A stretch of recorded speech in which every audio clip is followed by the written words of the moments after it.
Jasmine Washington, a 12-year-old black honor student, sits shivering on United Airlines Flight 2467, tears streaming down her face after being publicly denied a blanket while white passengers received them.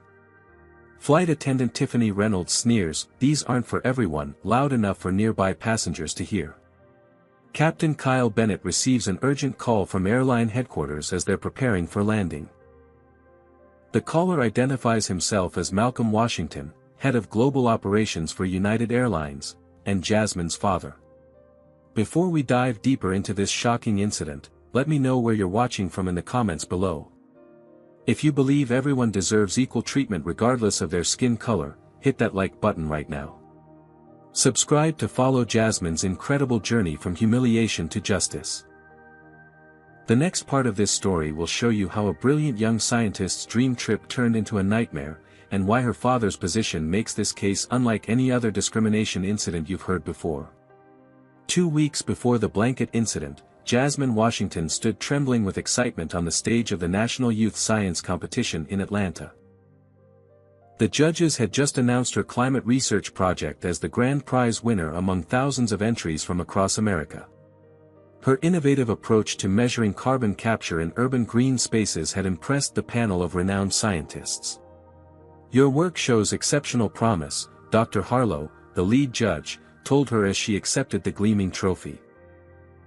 "That's why we're selecting you to represent young American scientists at the International Youth Climate Conference in Boston next month." For Jasmine, this was the culmination of years of dedication. Growing up in Chicago's South Side, she'd fallen in love with environmental science after a school field trip to a local urban farm. While other kids played video games, Jasmine spent weekends collecting soil samples and analyzing data. Her bedroom walls showcased scientific posters instead of pop stars. Malcolm Washington, Jasmine's father and a single parent since his wife died from cancer 4 years earlier, had always encouraged his daughter's scientific pursuits. As head of global operations for United Airlines, Malcolm often worked long hours and traveled frequently, but he never missed Jasmine's science fairs or academic ceremonies. "I'm so proud of you, Jazz," Malcolm said, hugging her tight after the competition. "Your mother would have been amazed by what you've accomplished." The timing of the Boston conference, however, created a significant challenge. Malcolm was overseeing a critical merger integration that required his presence at headquarters. After much discussion, they decided Jasmine would make the trip alone, her first solo flight. "I can handle it, Dad," Jasmine assured him, though her voice betrayed a hint of anxiety. Malcolm nodded. "I know you can. I'll arrange everything to make it as smooth as possible, and I'll fly out to join you 2 days later for your presentation." Despite her confident words, Jasmine had reason to be nervous. Previous family trips had exposed her to uncomfortable stares and subtle discrimination. Once, at a resort in Florida, a staff member had repeatedly asked to see her room key, while ignoring white guests entering the same area. Another time, a flight attendant had questioned whether she belonged in the premium cabin, despite her boarding pass clearly showing her assignment. Carol Bailey, a retired teacher and family friend, volunteered to accompany Jasmine to Chicago O'Hare International Airport. The morning of the flight, Jasmine double-checked her presentation materials and packed her lucky microscope keychain. "Remember everything we discussed," Malcolm told her during their goodbye at home. "You're representing young scientists everywhere, but most importantly, you're representing yourself. Stand tall." "I will, Dad," she promised, memorizing his advice. At the airport, Carol noticed flight attendant Tiffany Reynolds giving them strange looks during check-in. When the agent announced Jasmine had been upgraded to first class, Tiffany's expression soured noticeably. "That's a pleasant surprise," Carol said, unaware that Malcolm had secretly arranged the upgrade as a special treat for his daughter. Before Jasmine headed to security, Carol pulled her aside for some final advice. "Keep to yourself, be polite, and remember that as a young black girl traveling alone, some people may treat you differently. Don't give anyone a reason to complain about your behavior." Jasmine nodded solemnly, familiar with these warnings that were a necessary part of her upbringing. She hugged Carol goodbye, squared her shoulders, and walked toward the security checkpoint with her boarding pass clutched tightly in hand, excitement and nervousness battling within her. Jasmine approached the first-class boarding lane with her ticket and passport in hand. Despite her careful preparation and the confidence Malcolm had instilled in her, she felt a flutter of anxiety as other passengers, all adults, most of them white business travelers, glanced at her with varying degrees of curiosity and surprise. Flight attendant Tiffany Reynolds stood at the entrance to the jet bridge, checking boarding passes. When Jasmine presented hers, Tiffany's eyebrows shot up. "First class?" she asked, making no effort to hide her skepticism. She examined Jasmine's boarding pass with unusual scrutiny, turning it over and holding it up to the light as if checking for counterfeiting. "Are you sure you're at the right gate?" "Yes, ma'am," Jasmine replied politely, just as her father had taught her. Tiffany looked from the boarding pass to Jasmine and back again. "And this is definitely your boarding pass? Not your parents'?" A white businessman in line behind Jasmine cleared his throat loudly. "The line's backing up," he said, checking his watch. "The kid has a first-class ticket. What's the problem?" Tiffany flashed him a customer service smile completely different from her expression toward Jasmine. "Just doing my job, sir. Making sure everyone's in the right place." She reluctantly handed the boarding pass back to Jasmine. "Go ahead." The businessman, Troy Dixon, gave Jasmine a reassuring nod as she proceeded down the jet bridge. Tiffany's face hardened again as she turned back to Troy. Aboard the aircraft, senior flight attendant Brandon Morris was greeting passengers at the door. He smiled at Jasmine, but his expression faltered when Tiffany caught his eye from the jet bridge and gave a barely perceptible head shake. "Seat 3A is on your right," Brandon told Jasmine, his initial warmth noticeably cooled. Jasmine found her window seat and stored her backpack under the seat in front of her. She watched as other first-class passengers boarded, all receiving warm welcomes from the crew.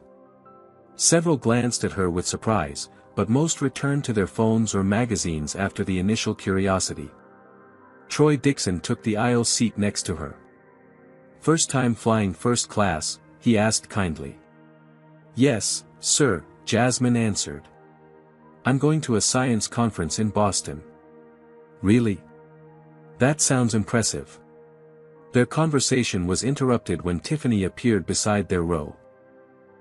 "Can I see your boarding pass again?" she asked Jasmine, ignoring Troy completely. Jasmine dutifully retrieved it from her pocket and handed it over. Tiffany studied it again, lips pursed. "Is there a problem?" Troy asked, his voice carrying an edge. "Just double-checking," Tiffany said, reluctantly returning the boarding pass. "We sometimes have passengers who get confused about their seating assignments." As she walked away, Troy muttered, "Third check for the same boarding pass. Interesting coincidence." Jasmine settled into her seat, determined to enjoy the experience despite the uncomfortable start. She was dismayed to discover that the air vent above her seat was blasting freezing air directly onto her face and arms. She tried adjusting it, but the vent seemed stuck at full blast. When Brandon came by offering pre-departure beverages, Jasmine politely asked, "Excuse me, could you help me adjust this air vent? I can't seem to turn it down." Brandon glanced at the vent, then at her. "They're automatic. Climate-controlled. Nothing I can do."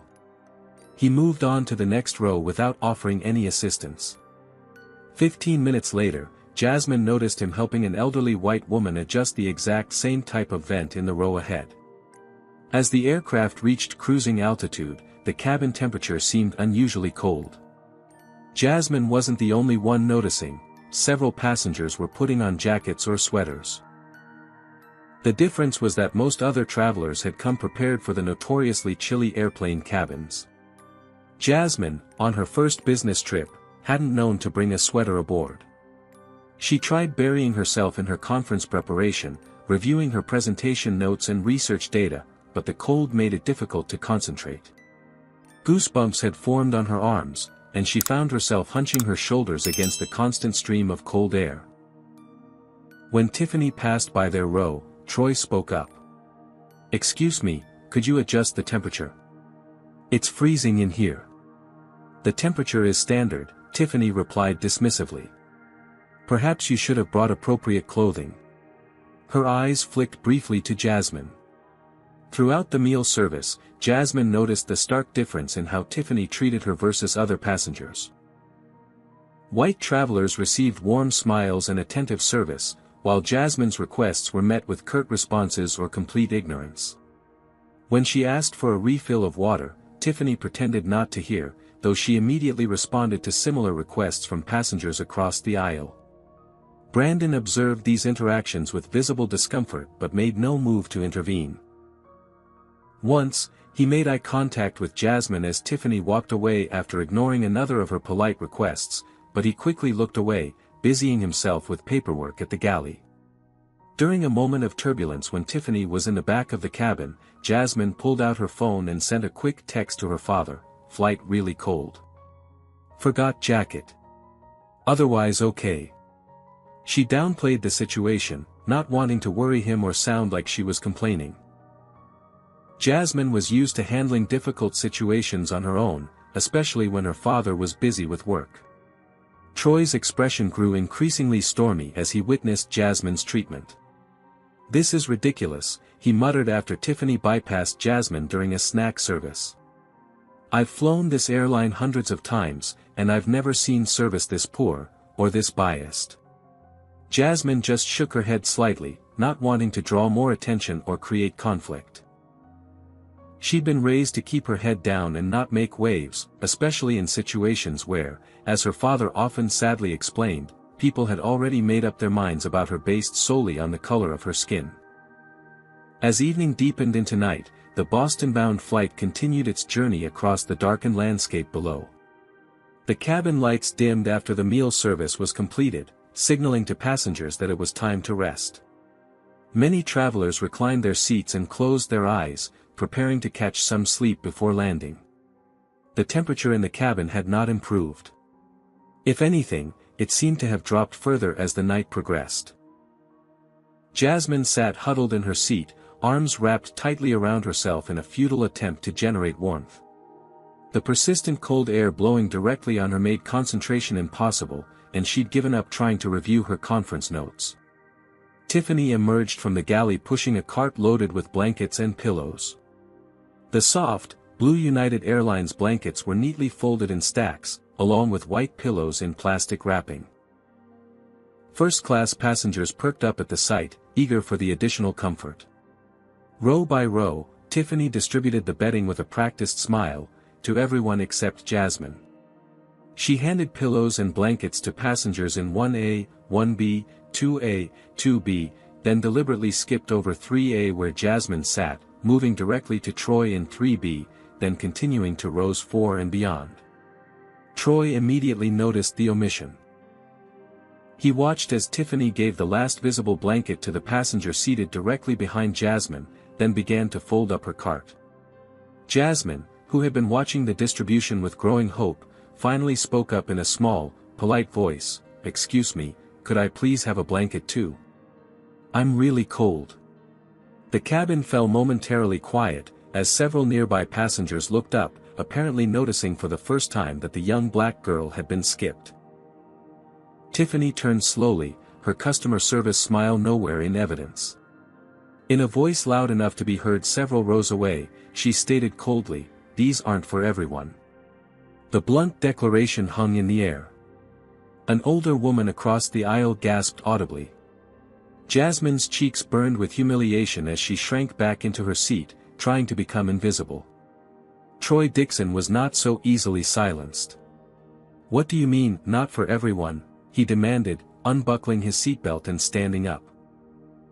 "You just gave blankets to literally every other passenger in first class." Tiffany's expression hardened. "Sir, please remain seated while the seatbelt sign is illuminated. I'll sit down when you explain why this child isn't getting a blanket when everyone else did," Troy countered, though he did lower himself back into his seat. Brandon Morris, who had been observing from the galley, finally approached. "Is there a problem here?" he asked, his voice professionally neutral. "Yes, there's a problem," Troy said before Tiffany could respond. "Your colleague here just deliberately skipped giving a blanket to this young girl, then told her they aren't for everyone. I want to know what United Airlines policy is on blanket distribution, because it seems suspiciously like racial discrimination from where I'm sitting." Several passengers murmured in agreement. Brandon looked uncomfortable but quickly composed himself. "I apologize for any misunderstanding. We have limited supplies on board, and, that's not true," interrupted the elderly white woman across the aisle. "I fly this route twice a month, and there are always more than enough blankets for first class." "Always." Brandon's professional demeanor faltered momentarily. Tiffany cut in, "We're following standard procedures for this flight. If you continue to be disruptive, sir, I'll have to report this incident to the captain." Jasmine, mortified by the attention and conflict she had inadvertently caused, spoke up in a quiet voice. "It's okay. I don't need a blanket.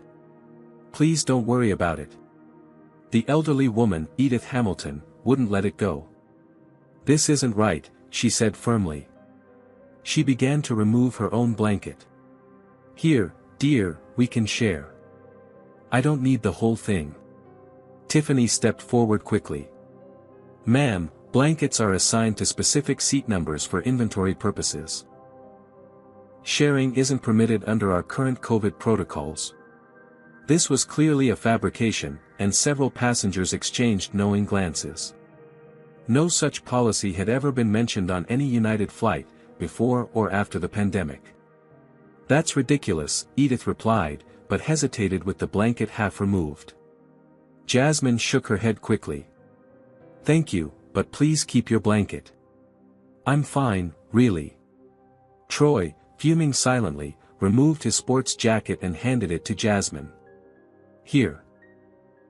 It's not much, but it's better than nothing." "Sir, interfering with another passenger's comfort is," Tiffany began.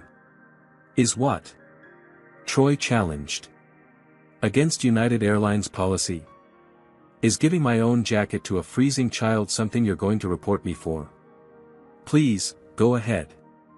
I'd love to explain to the captain exactly what's been happening on this flight."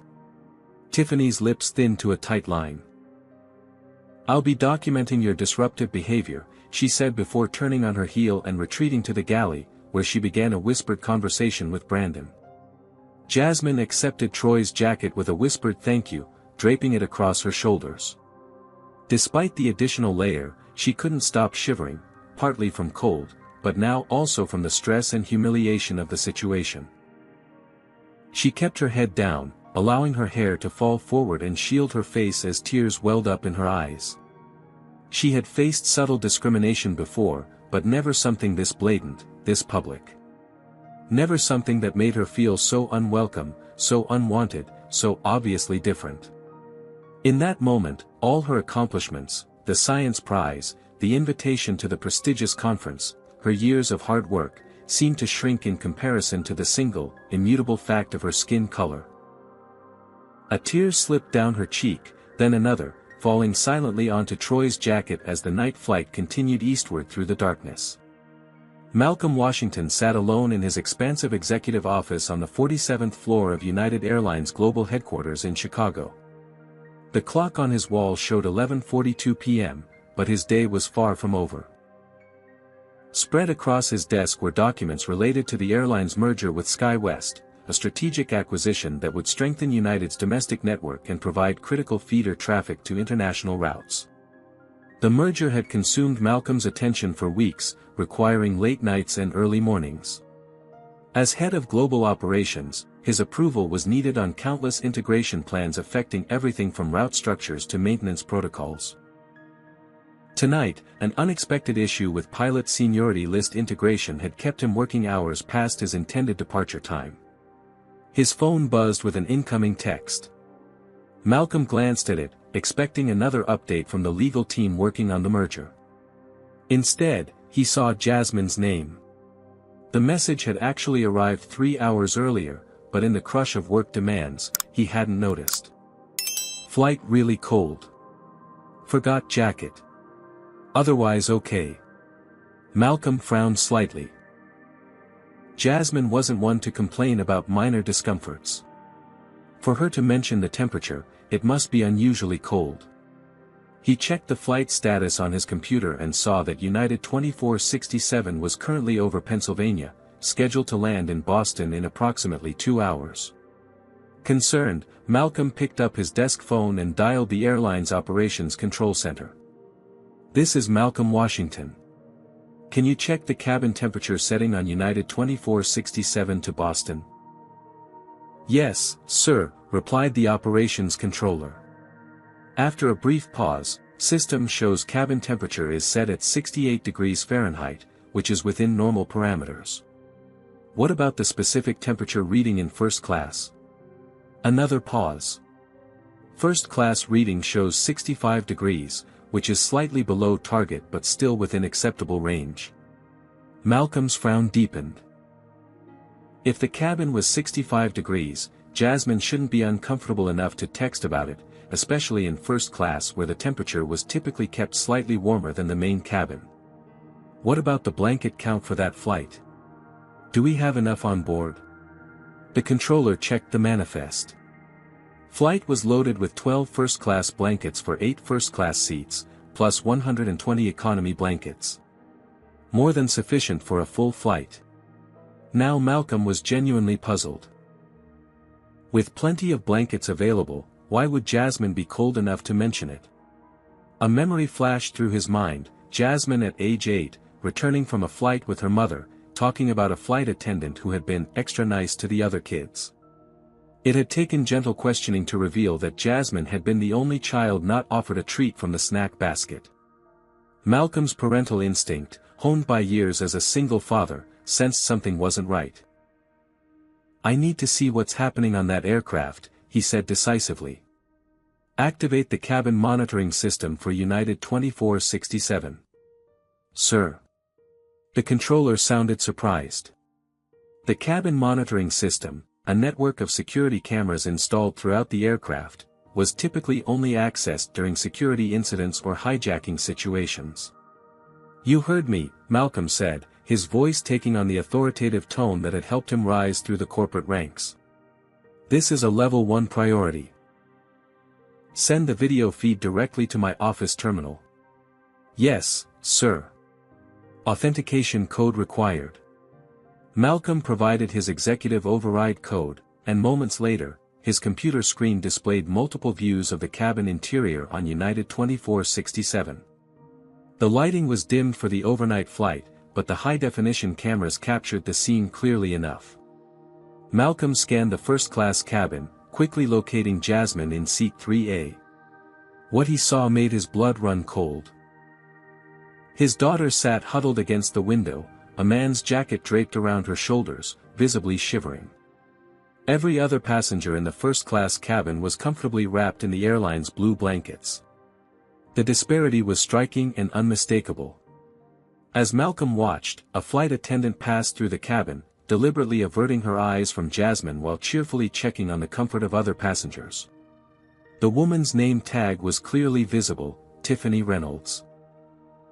Malcolm's hands clenched into fists. As a black executive in a predominantly white industry, he had developed an almost superhuman control over his emotions, learned through years of being the only person of color in high-level meetings. That hard-won composure was now being tested to its limits. He picked up his phone again and made a series of rapid-fire calls. First to Jeffrey Patterson, United's chief counsel, apologizing for the late hour but insisting on immediate legal consultation. "Jeff, I'm observing what appears to be a clear case of racial discrimination against a minor on one of our flights. I need to know our liability position and immediate remediation options." Next to Alvin Taylor, chairman of the board. "Alvin, we have a situation developing that could seriously impact our diversity commitments and public image. I'm handling it personally, but wanted you aware before it potentially becomes public." Then to Samantha Brooks, regional manager for New England operations. Sam, I need you to meet United 2467 when it lands in Boston. There's a serious customer service failure in progress that requires immediate executive presence. Finally, Malcolm made the most unusual call of all, directly to the aircraft itself. Few people outside the airline industry realize that all commercial aircraft are equipped with satellite phones allowing ground personnel to contact the cockpit in flight. As an executive, Malcolm had the authority to initiate such communication, though it was rarely done except in emergencies. "Connect me to the flight deck of United 2467, he instructed the communications officer. What would you do if you were in Malcolm's position? Would you call the aircraft directly or handle the situation after landing? Comment number 1 if you believe Malcolm is right to intervene immediately, or number 2 if you think he should wait until the plane lands to address the situation. Like this video if you believe companies should take discrimination incidents seriously, and subscribe to see how Captain Kyle Bennett responds to this unexpected call from the airline's head of global operations. How will the flight crew react when they discover the identity of the young passenger they've been mistreating? Let's find out in the next part of this shocking true story. Captain Kyle Bennett had been flying commercial aircraft for 23 years. Before joining United Airlines, he had served 12 years in the Air Force, piloting everything from training aircraft to massive C-17 Globemaster transport planes during multiple combat deployments. Few situations in civilian aviation could rattle his composure. The satellite phone ringing in the cockpit at cruising altitude wasn't unheard of, but it was unusual enough to raise his eyebrows. Kyle exchanged a quick glance with First Officer Nathan Rodriguez before reaching for the handset. "This is Captain Bennett on United 2467, he answered crisply, automatically checking his instruments as he spoke. His first thought was potential weather issues or an air traffic control directive requiring a route change. "Captain Bennett, this is Malcolm Washington, head of global operations at United Airlines headquarters." Kyle straightened in his seat. Executives at Washington's level didn't make casual calls to in-flight cockpits. His mind rapidly assessed possible scenarios: major security alert, operational emergency, or some high-value passenger requiring special handling. "Yes, sir. How can I help you?" "Captain, I have reason to believe there's a serious situation developing in your first-class cabin involving discriminatory treatment of a minor passenger." Not what Kyle had expected. He frowned, thinking of the cabin crew he'd worked with for years. Brandon Morris was a seasoned professional, and while Tiffany Reynolds was relatively new to international routes, her record had been clean as far as he knew. "Can you elaborate, sir?" "The passenger in question is my daughter, Jasmine Washington, seated in 3A. Kyle felt a jolt of surprise. He'd had no idea the head of global operations had family aboard his aircraft. The manifest would have shown the Washington name, but there was no flag in the system indicating any relationship to executive leadership. Malcolm continued, his voice controlled but with an underlying intensity that Kyle recognized from his own military days, the sound of someone working very hard to maintain professional composure under extreme stress. "I've accessed the cabin monitoring system and observed that my daughter appears to be the only passenger in first class denied a blanket. She's visibly cold and distressed. Other passengers appear to be attempting to assist her, which suggests they've also noticed differential treatment." Kyle listened with growing concern. As aircraft commander, he was ultimately responsible for everything that happened on his flight, including the actions of his cabin crew. Discrimination of any kind violated not only company policy but his personal code of ethics. "I understand, sir. I'll investigate immediately. May I ask if you've had any communication with your daughter about this situation?" "A text message reporting she was very cold, which prompted my investigation. She downplayed the situation, which is typical of her. Jasmine isn't one to complain." Kyle made a quick decision. "Mr. Washington, I'll personally look into this right now. I'll report back in 15 minutes. "Thank you, Captain. I appreciate your prompt attention." As Kyle hung up the phone, Nathan raised an eyebrow. "Problem?" Potentially serious one. I need to check the cabin. Take the controls. I have the aircraft, Nathan confirmed, following standard protocol for transfer of command. Kyle removed his headset and left the cockpit, securing the door behind him. The first-class cabin was dimly lit, with most passengers either sleeping or watching movies on their personal screens. His experienced eyes immediately picked out the girl in 3A. A young black child who couldn't be more than 12 or 13, hunched against the window with what appeared to be a man's suit jacket wrapped around her shoulders. The contrast was striking. Every other passenger in the premium cabin was comfortably nestled under identical blue United Airlines blankets.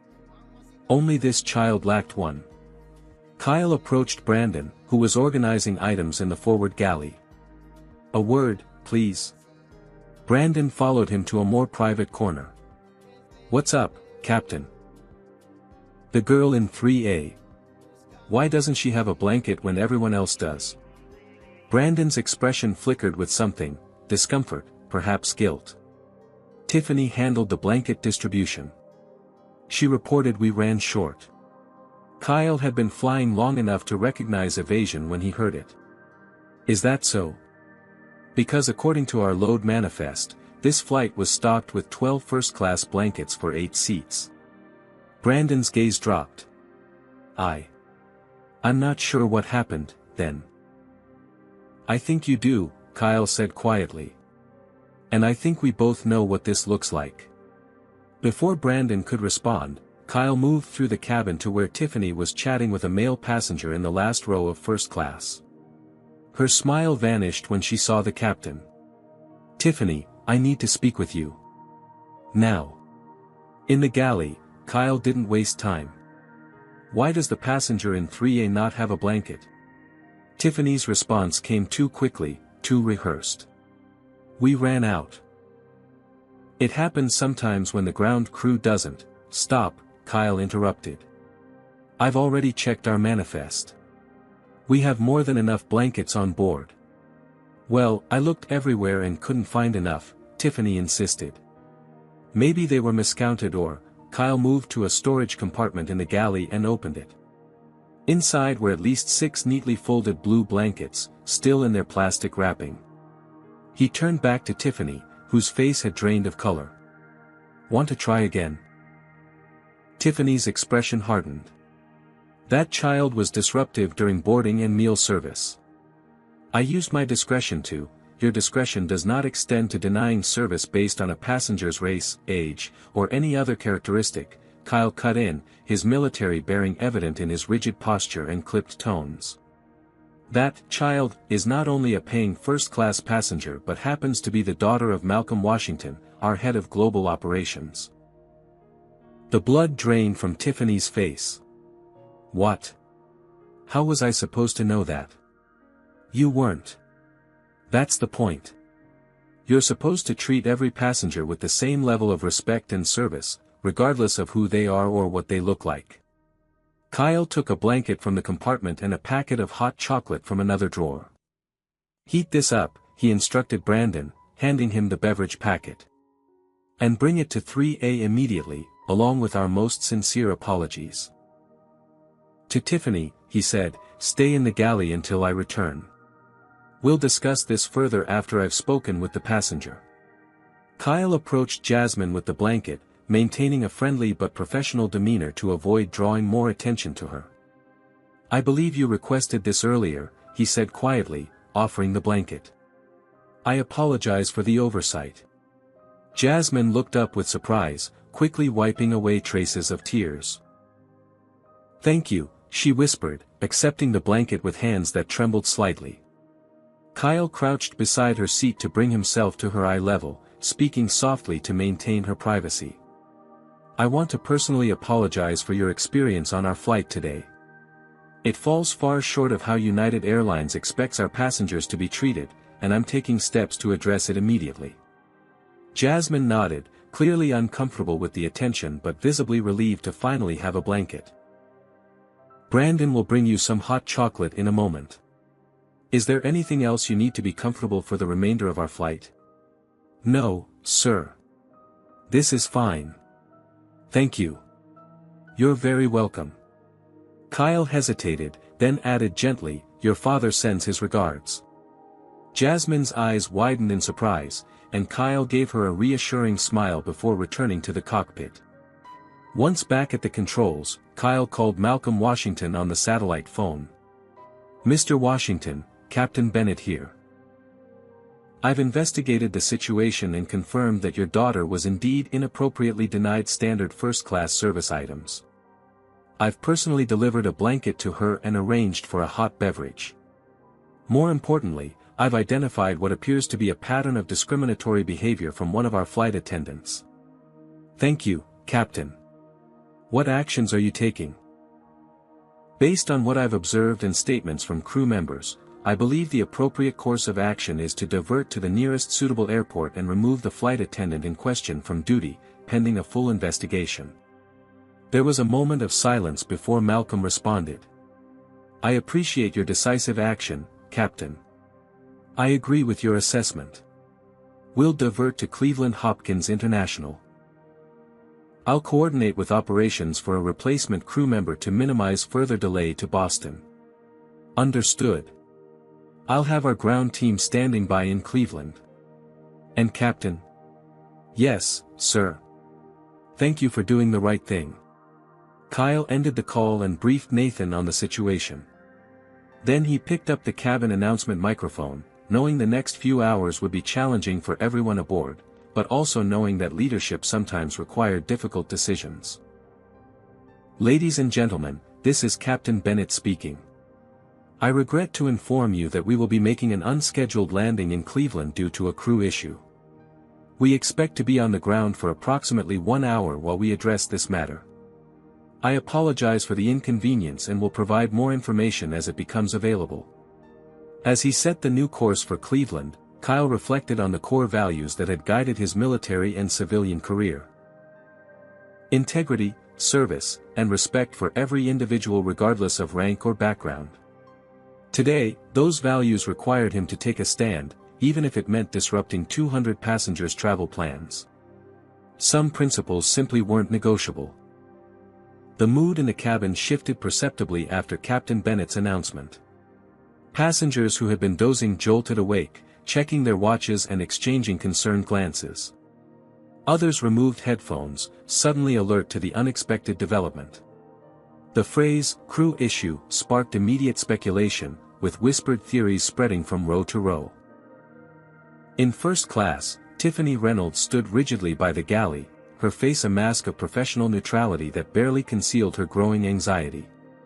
She had served on enough flights to know that unscheduled diversions for crew issues typically meant one thing: someone was about to be removed from the aircraft. Brandon Morris approached her, speaking in a low voice. The captain just informed me we're diverting to remove you from the flight. Tiffany's professional veneer cracked. What? That's ridiculous. Over a blanket?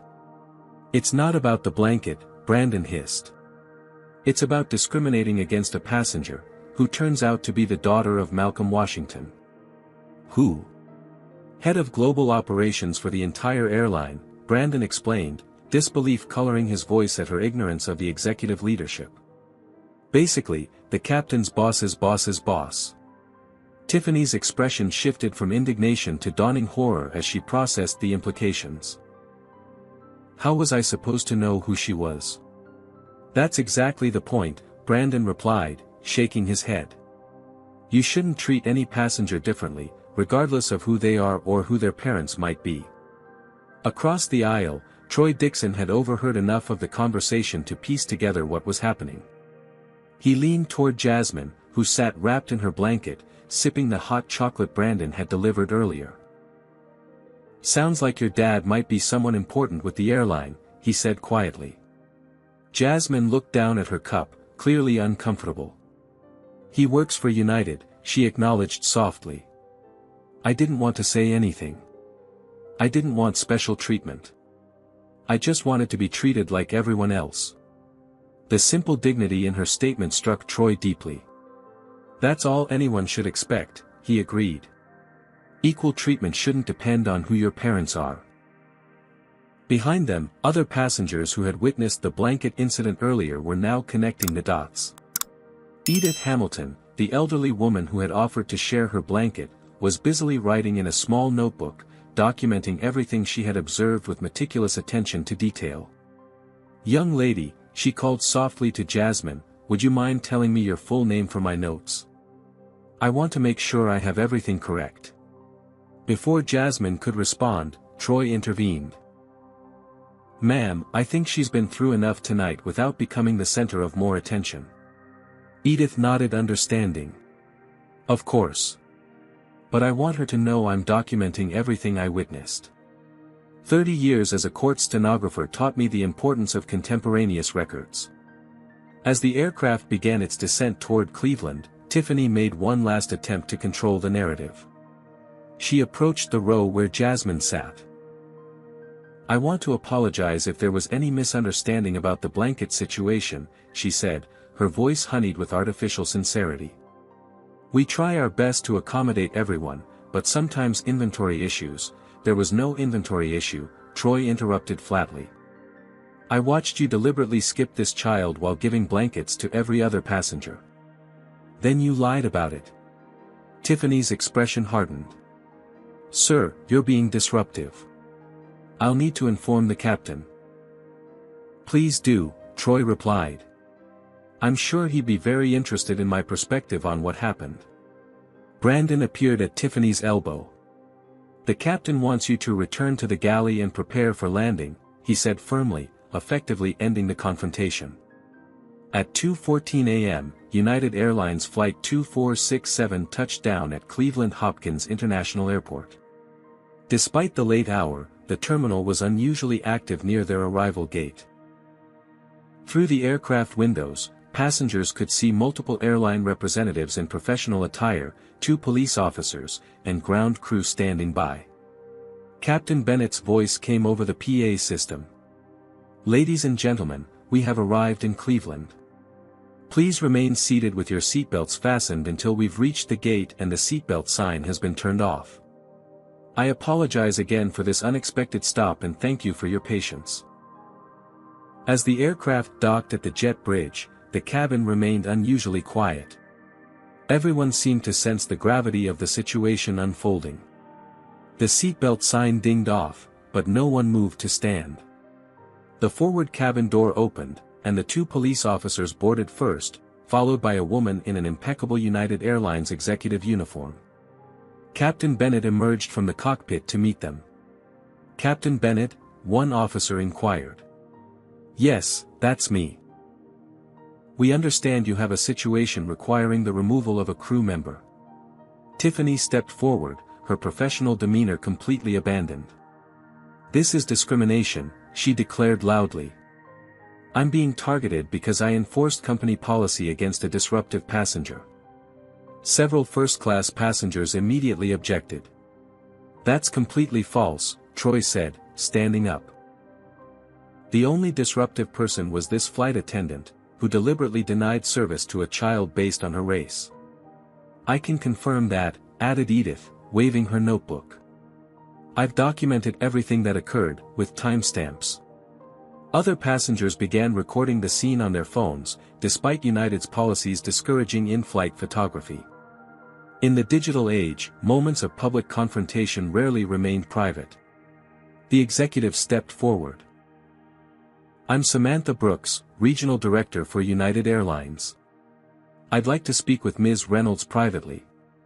"I want these passengers removed too," Tiffany insisted, pointing at Troy and several others who had spoken up. "They've been hostile and threatening throughout the flight." One of the officers turned to Captain Bennett. "Is that accurate, sir?" "No," Kyle replied firmly. "Based on my investigation and direct observation, multiple passengers intervened appropriately when they witnessed discriminatory treatment of a minor. Their behavior has been reasonable given the circumstances." Tiffany's face flushed with anger and humiliation. "You can't do this. I know my rights. I'll sue the airline for wrongful termination."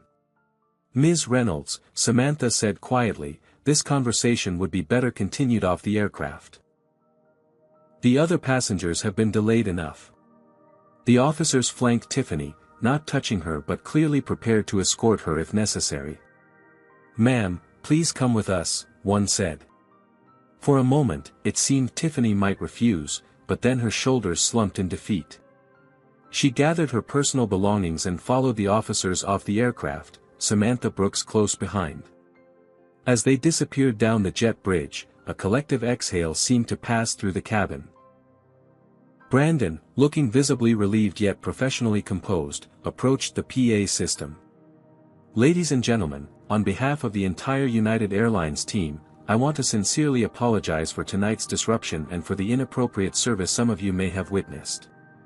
We're currently bringing a replacement flight attendant on board, and we should be departing for Boston within the hour.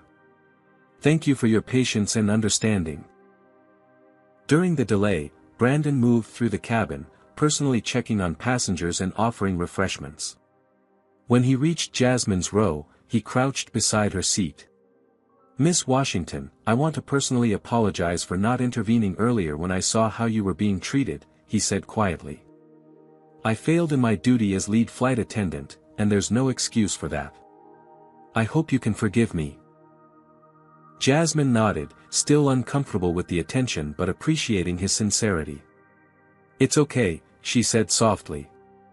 "It's not okay," Brandon replied, "but I promise you'll have excellent service for the remainder of your journey." True to his word, Brandon ensured that Jasmine received attentive, respectful service, the same level provided to every other passenger, for the remainder of the flight. As promised, a replacement flight attendant boarded within 45 minutes. Before departing Cleveland, Captain Bennett made a brief appearance in the first-class cabin, stopping at Jasmine's seat. "Miss Washington, I wanted to check that you're comfortable for the remainder of our journey to Boston." "Yes, sir." "Thank you," Jasmine replied. "Excellent. We should have you in Boston within the hour. I understand you're attending a science conference." Jasmine's eyes brightened slightly. "Yes, the International Youth Climate Conference. I'm presenting my research on urban carbon capture methods." Kyle smiled. "That sounds fascinating. My daughter is interested in environmental science too." He lowered his voice slightly. "And for what it's worth, I think you handled a very difficult situation with remarkable grace tonight. That takes real strength of character." As Captain Bennett returned to the cockpit and the aircraft pushed back from the gate to resume its journey to Boston, Jasmine felt a complex mix of emotions. The humiliation of the blanket incident still stung, but there was also a new awareness of the allies who had spoken up on her behalf, and the swift, decisive action taken once the discrimination was exposed. Perhaps most importantly, she had maintained her dignity throughout the ordeal, just as her father had taught her. The conference and her presentation still awaited, and despite everything, she was determined to shine there just as brightly as she had at the national competition. United Airlines Flight 2467 touched down at Boston Logan International Airport at 4:17 a.m., more than 3 hours behind schedule. Exhausted passengers blinked at the harsh fluorescent lighting as they filed through the jet bridge into the terminal.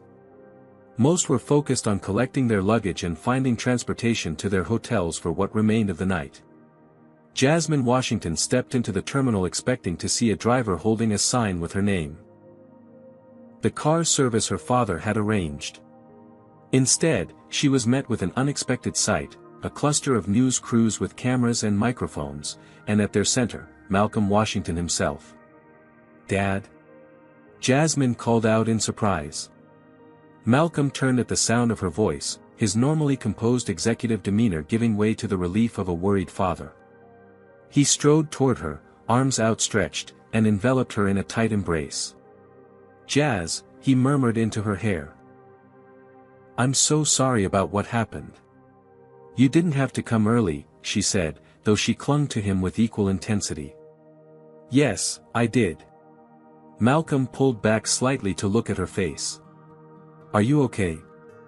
Before Jasmine could answer, they were surrounded by reporters, cameras flashing and questions overlapping. "Mr. Washington, can you confirm that your daughter was racially profiled on a United flight tonight?"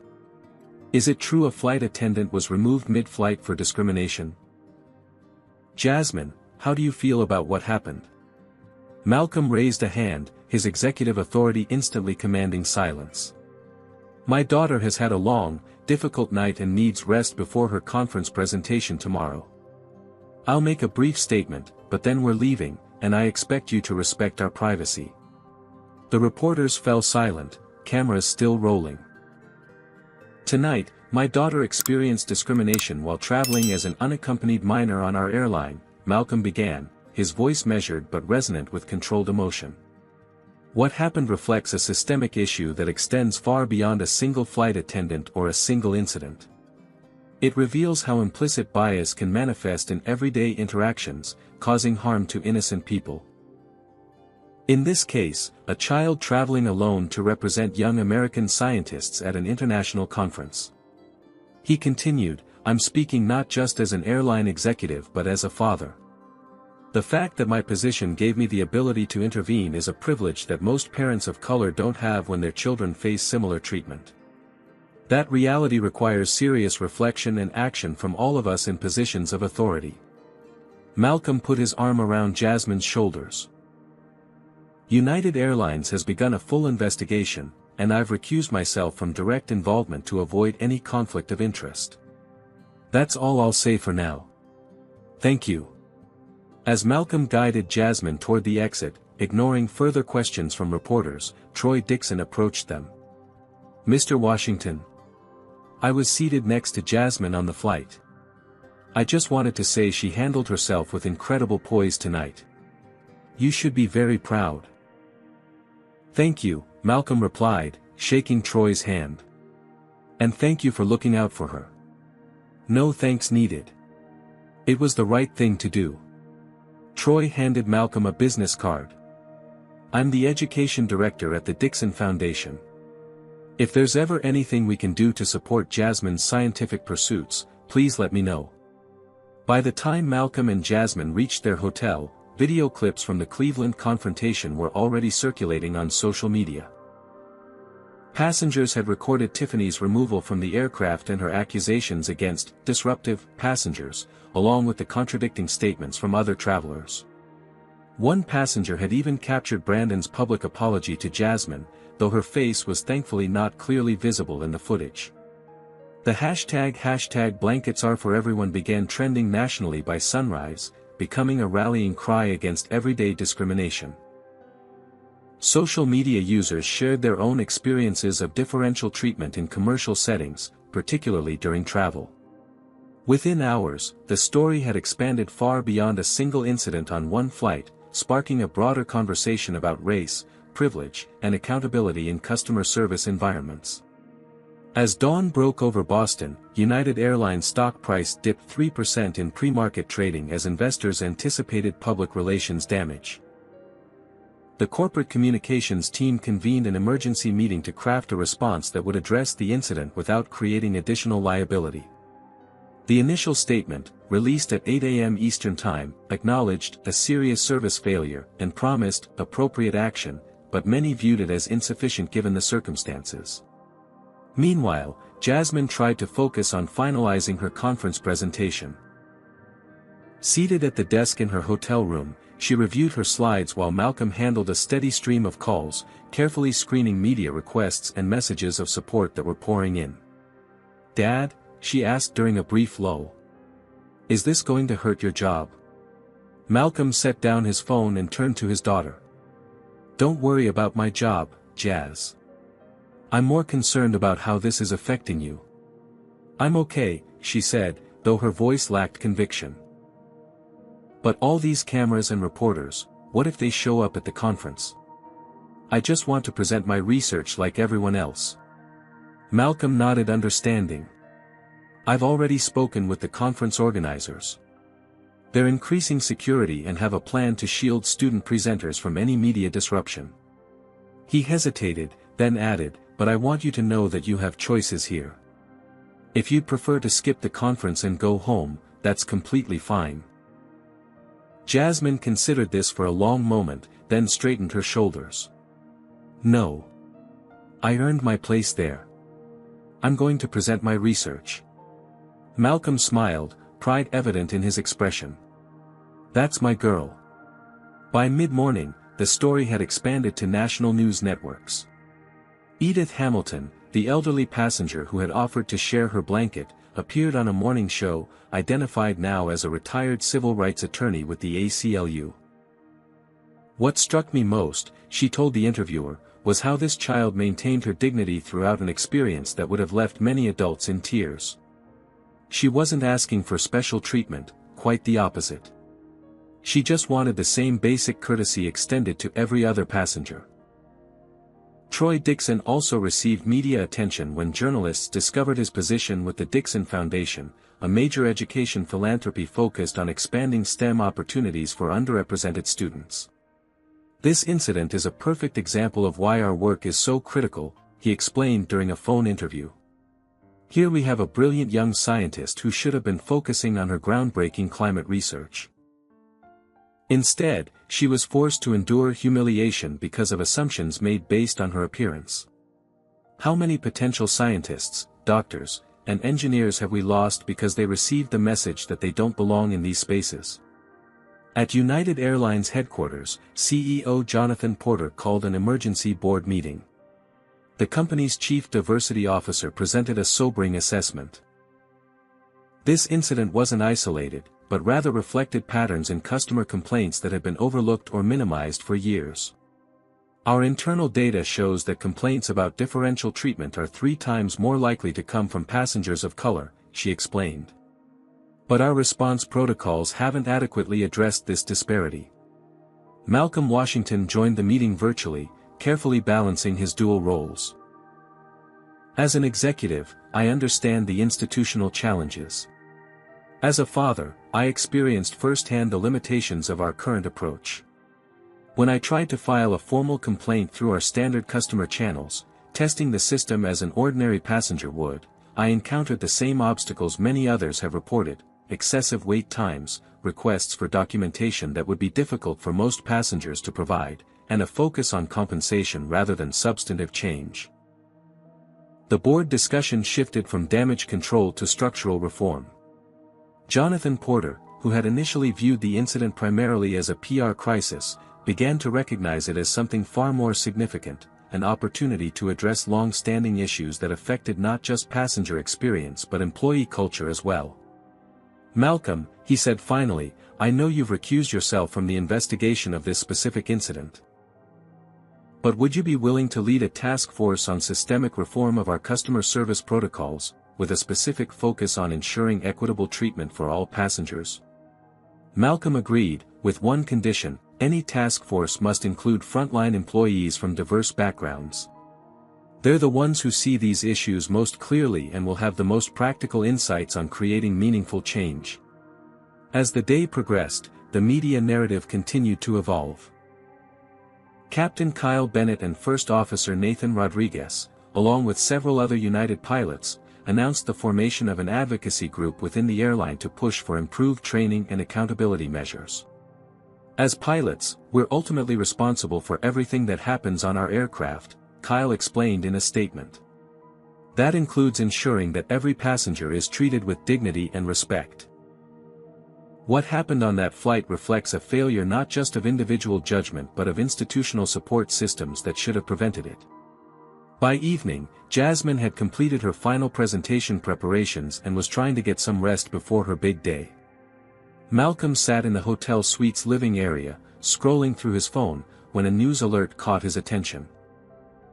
Tiffany Reynolds had given an exclusive interview to a conservative news outlet, portraying herself as the victim of cancel culture and reverse discrimination. I was just following company procedures, she claimed. But because the passenger's father is a high-ranking executive, I'm being scapegoated. This is about power and connections, not race. Malcolm sighed heavily, unsurprised but disappointed. He forwarded the link to United's legal team without comment.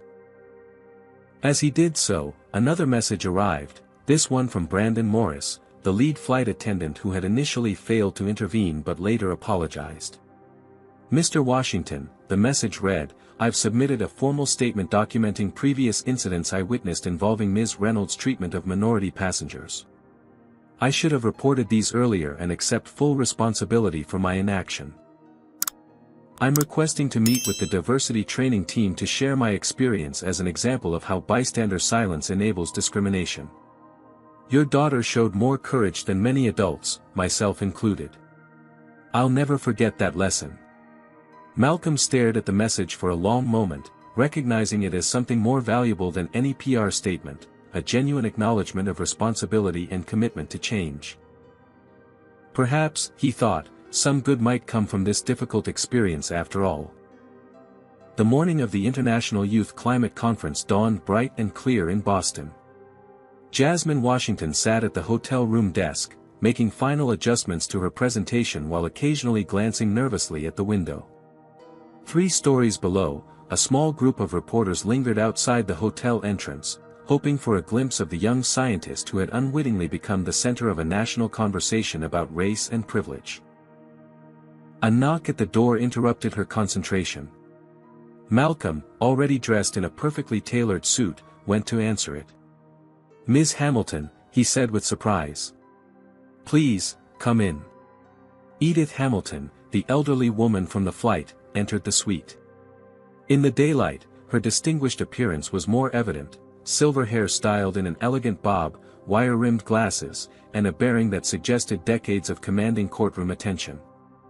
"I hope I'm not intruding," she said. "I wanted to check on Jasmine before the conference and offer my support." Jasmine rose from the desk, recognizing the woman who had offered to share her blanket. "Thank you for coming, ma'am. Please, call me Edith." She settled onto the sofa, placing her leather portfolio beside her. "I spent 43 years as a civil rights attorney before retiring. Some habits don't fade with age, like documenting injustice when I see it." She opened the portfolio, revealing meticulously handwritten notes. "I've prepared a detailed account of everything I witnessed on that flight.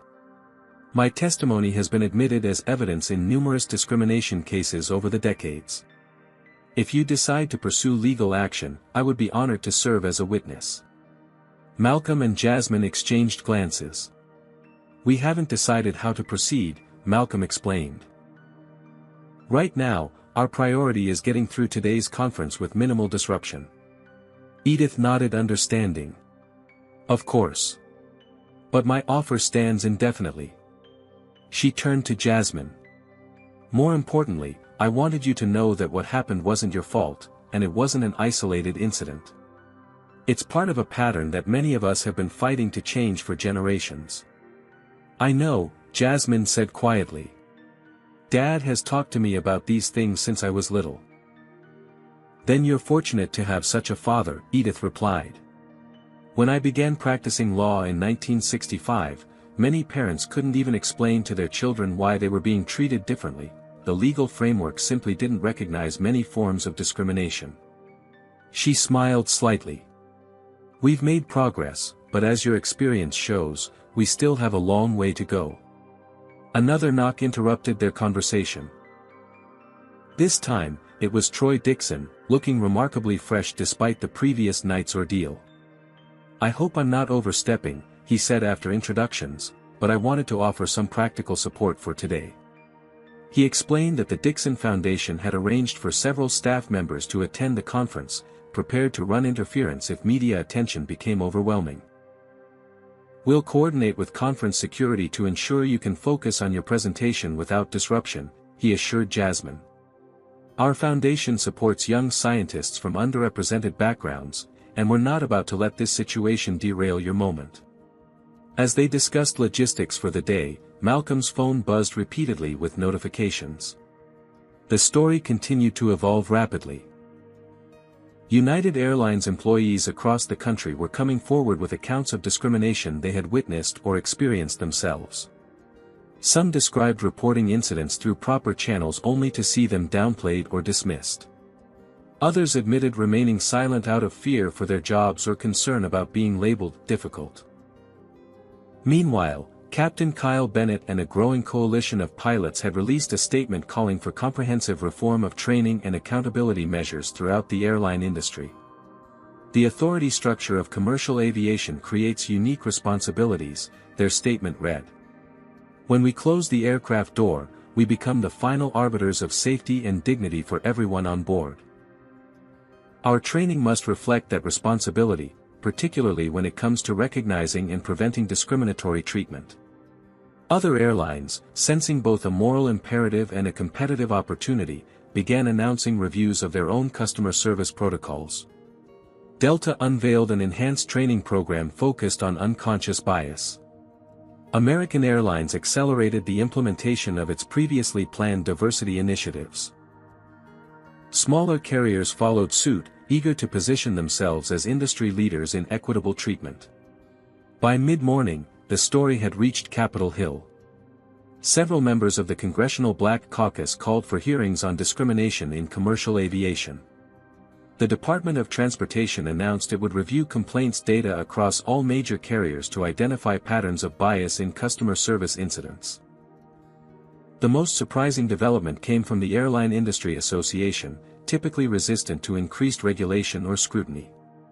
Their president issued a statement acknowledging the need for industry-wide standards to ensure consistent, equitable treatment for all passengers. What happened on that United flight could have occurred on any carrier, the statement admitted. Rather than pointing fingers at one airline, we're committing to collaborative reform that raises standards across the entire industry.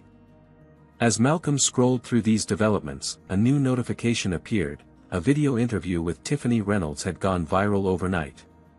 In it, she portrayed herself as the victim, claiming she had followed company procedures and was being scapegoated because of Jasmine's connection to airline leadership. "I treat all passengers the same," she insisted. "This isn't about race. It's about who you know and how much power your family has." The interviewer, clearly sympathetic, asked leading questions that framed the incident as cancel culture run amok. Social media had quickly divided along predictable lines, with some users rallying to Tiffany's defense while others pointed out the inconsistencies in her account compared to multiple witness statements. What Tiffany couldn't have anticipated was the digital paper trail that would emerge in response to her claims. By noon, journalists had uncovered multiple previous passenger complaints against her, dating back to her first months with the airline. The complaints showed a consistent pattern: passengers of color reporting differential treatment, requests ignored, and subtle but persistent microaggressions. Most damning was Brandon Morris's formal statement, released through proper channels but quickly leaked to the media. In it, he confessed to witnessing previous incidents involving Tiffany's treatment of minority passengers and detailed his own failure to report or address these behaviors. "I prioritized crew cohesion and conflict avoidance over passenger dignity," he wrote. "In doing so, I became complicit in a system that allowed discriminatory treatment to continue unchecked. I accept full responsibility for my inaction and am committed to becoming part of the solution rather than perpetuating the problem." Back at the hotel, Jasmine finished her preparation and closed her laptop. Despite everything, her focus had remained remarkably steady, a testament to the discipline and determination that had earned her the conference invitation in the first place. "It's time," Malcolm said, checking his watch. "Are you ready?" Jasmine nodded, gathering her materials. "As ready as I'll ever be." Edith rose from the sofa. "Remember, young lady, your science is what matters today. All this media attention is just noise." Troy added, "And you've got more support than you realize. Half the scientific community is rallying behind you on social media right now." Indeed, prominent scientists had been posting messages of solidarity throughout the morning. Several conference keynote speakers had modified their presentations to address issues of inclusion in scientific fields. The hashtag Scientists for Jasmine was trending alongside hashtag Blankets Are For Everyone. As they prepared to leave, Malcolm received an unexpected call from United CEO Jonathan Porter. "Malcolm, I know you're focused on Jasmine's presentation right now, but I wanted you to hear this directly from me. The board has unanimously approved the formation of a Passenger Equity Council, with independent oversight authority. We'd like Jasmine to serve as youth advisor, if she's willing.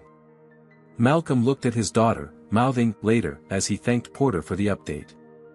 Downstairs, Troy's foundation staff had coordinated with hotel security to create a protected path to their waiting vehicle.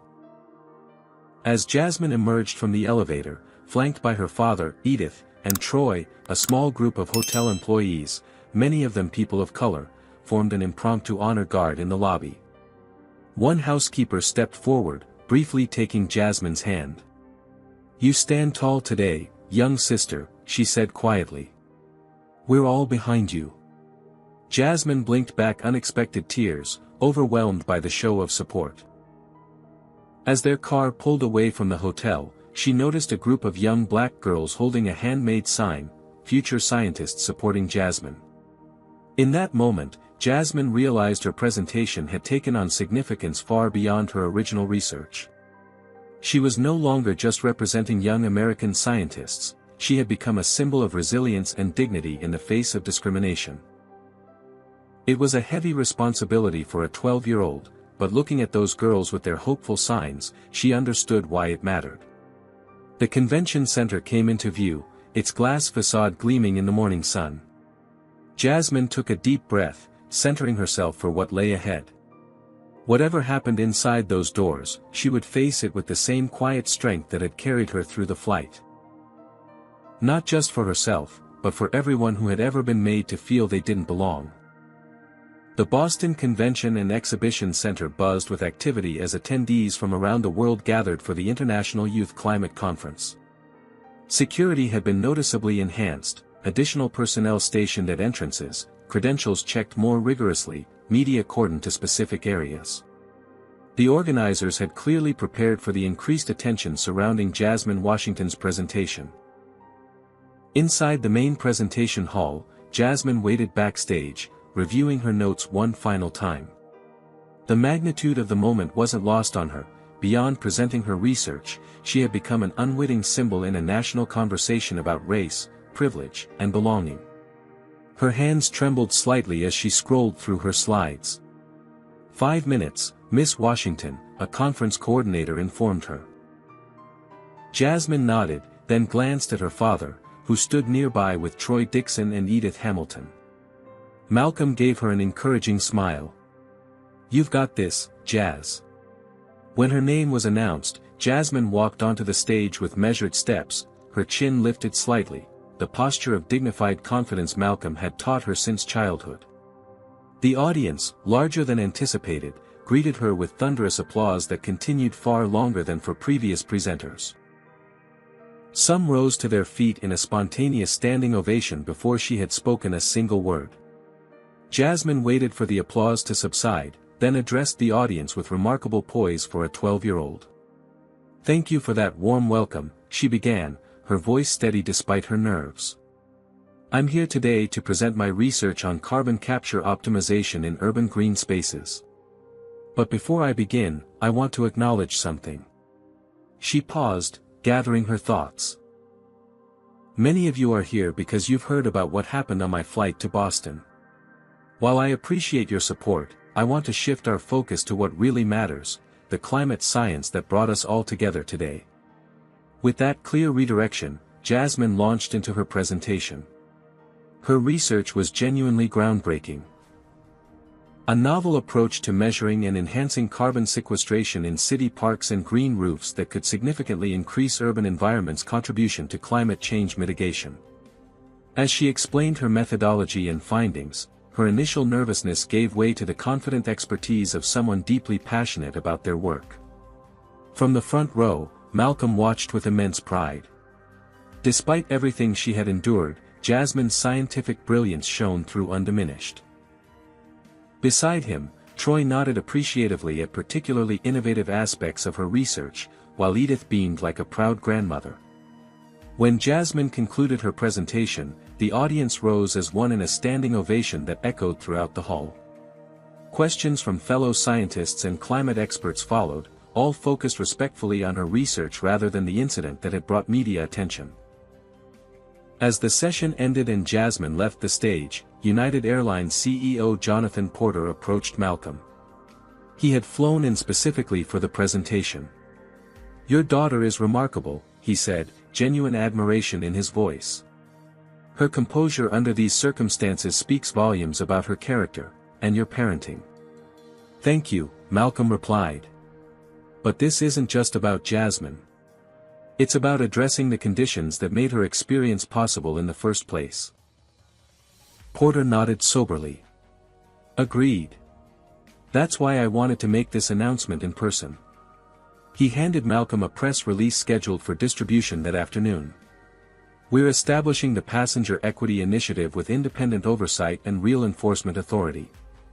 And as I mentioned earlier, we'd like Jasmine to serve as our inaugural youth advisor, but only if she feels comfortable taking on that role." As they discussed the details, Captain Kyle Bennett and several crew members in full United Airlines uniforms entered the convention center. They had flown in specifically to attend Jasmine's presentation as a show of solidarity. "We wanted her to see that many of us in the company stand for something better," Kyle explained when Malcolm greeted him.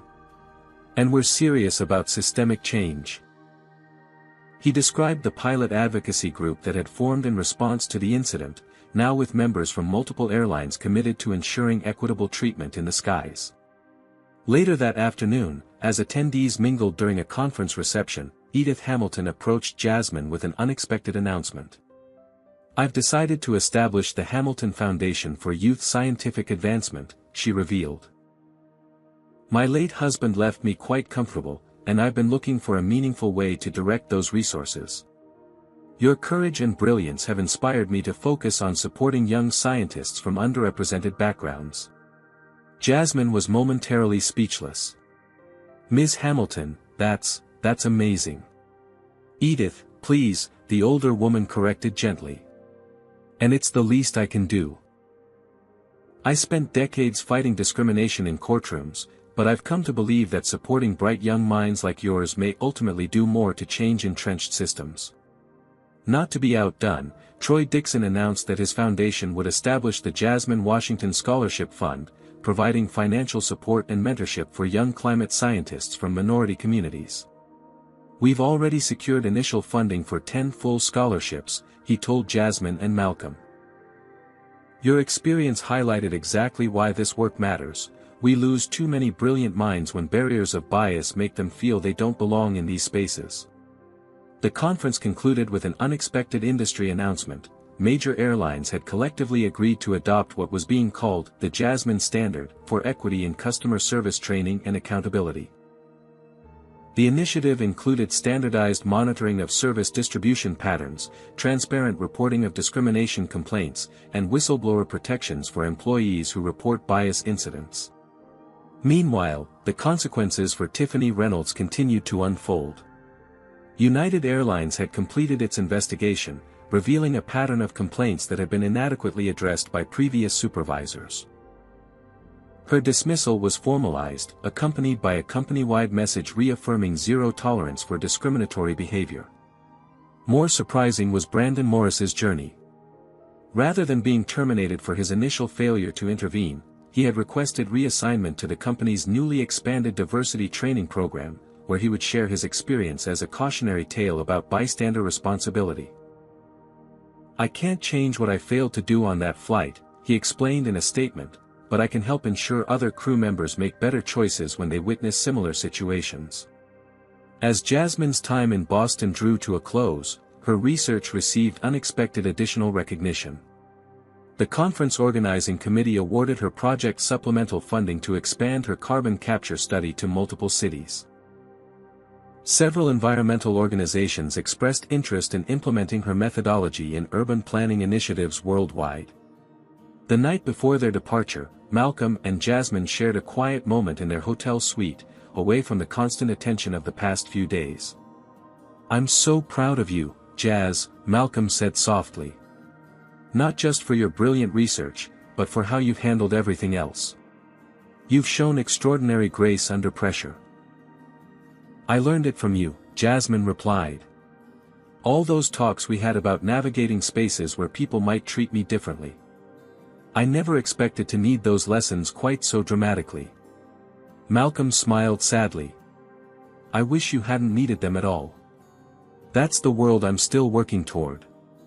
Me too, Jasmine said. But maybe what happened will help move things in that direction, even a little bit. Their return flight to Chicago the next day offered a stark contrast to Jasmine's outbound journey. The crew greeted her by name with genuine warmth. The captain personally welcomed her aboard and invited her to visit the cockpit before departure. Every aspect of the service was impeccably professional and equitable. What Jasmine couldn't know was how her experience had already begun rippling through corporate America beyond the airline industry. Hotels, restaurants, retail chains, and service providers of all kinds were quietly reviewing their customer service protocols and training materials, recognizing their vulnerability to similar incidents. Diversity consultants reported unprecedented demand for unconscious bias training from companies that had previously shown little interest. 6 months later, Jasmine stood before a group of young girls at a STEM education center in Chicago's South Side. The facility had recently been renovated through a partnership between the Washington, Hamilton, and Dixon Foundations. The most important thing I learned through everything that happened, she told them, is that small acts of discrimination reveal larger systems, but small acts of courage can help change those systems. When you face barriers because of how you look or where you come from, remember that you're not alone. And your voice matters, even when others try to make you feel it doesn't. As she guided the girls through a hands-on climate science demonstration, Jasmine embodied the transformation that had occurred, from a child humiliated over a blanket to a poised young leader helping shape a more equitable future. The incident that might have discouraged her from pursuing spaces where she wasn't made welcome had instead catalyzed change that would make those spaces more accessible for countless others.